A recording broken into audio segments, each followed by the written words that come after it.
So, what is it that I'm trying to say about separation, church and state, religious freedom and free will, and the right to be wrong, and the opportunity to enter into divorce, even though it's God's will that you not? Um, what is it that I'm trying to say? Because it almost sounds like, well, all's well, what you talking about? Well, to me, all is not well based on there's a lack of clarity of what God's will, um, what should be an emphasis. Um, uh, Allow me to emphasize. I may be seeking to give the Pope too much credit um, uh, on the difference between church and state. But there was a time in the 1500s where you had to address the state wars on religion and how to find peace instead of killing, and had to virtually submit just to find peace. Um, and and that might be giving him too much credit, but it's historically something to look at as truth. And But I dare reiterate that the current biblical transcription submitted to the state um, and virtually allowed a greater emphasis on the right to be wrong by way of free will. Uh, and Now it's kind of out of balance on let's look at the right to be right instead of the right to be wrong. As I open up this um, study out of the Bible Hub, a Googleable site, I opened it up to Matthew 19:9, which is up here. And before I go on, I want to complete a thought, and that is that um, unfortunately, the right to be right requires you to put diligence to the subject and go study it yourself, as I'm doing myself. And and I find that to be troubling because, uh, well, at the very least, it should be side by side, the right to be wrong, the right to be right. But instead, the right to be right is tucked away pretty extremely and makes you go on a search for it. But here we are. This is a column of different English Bible translations.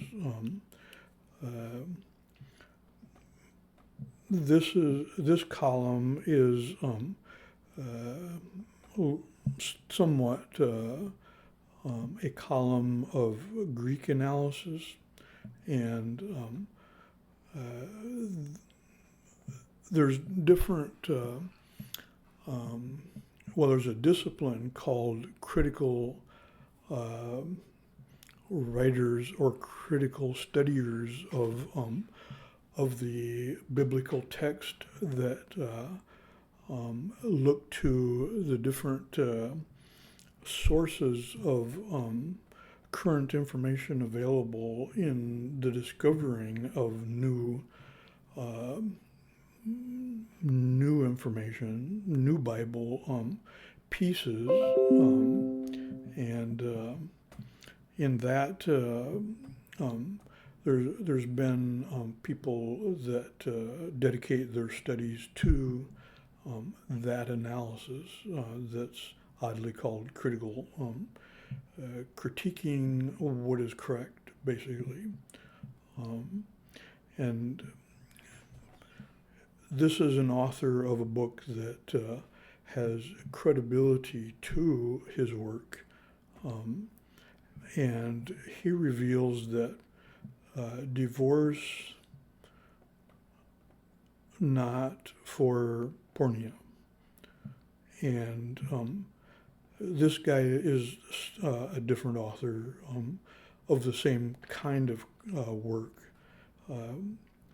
And he reveals divorce not for porneia.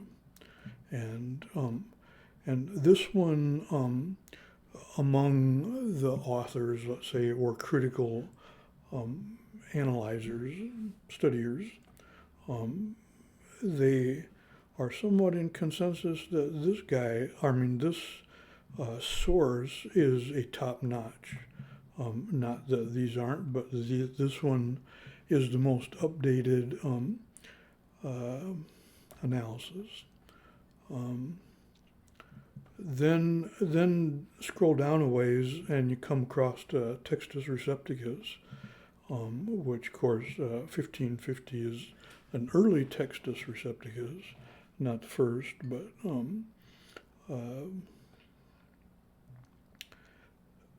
they present divorce, if not for porneia. And of course that's the point I'm making, that they added a word right here, being if, and if changes the context into a conditional. That which not is rather unconditional, but if not is conditional.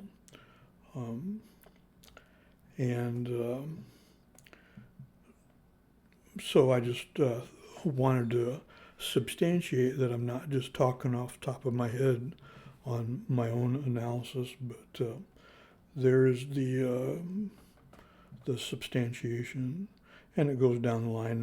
There's other Textus Receptus authors, but they all say the same thing. This is a site that is viewable, again, by way of plugging in Matthew 19:9 and clicking on to the word multi, and that's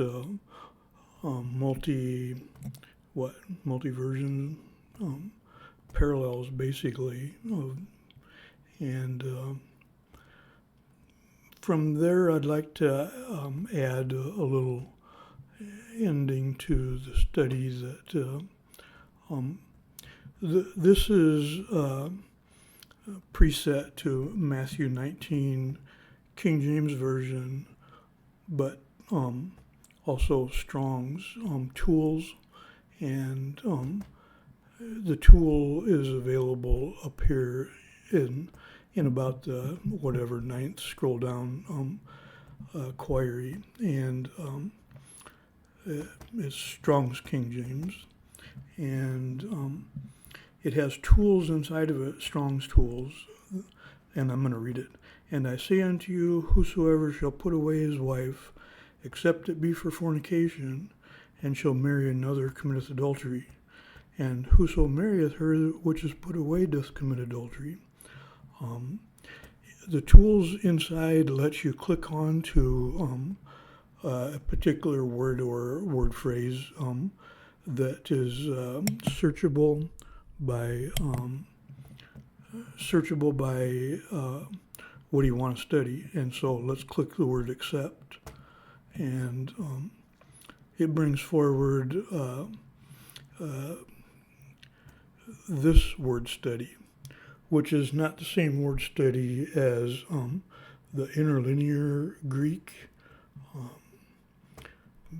because the interlinear Greek brought you to 3361 index number, which is the word not.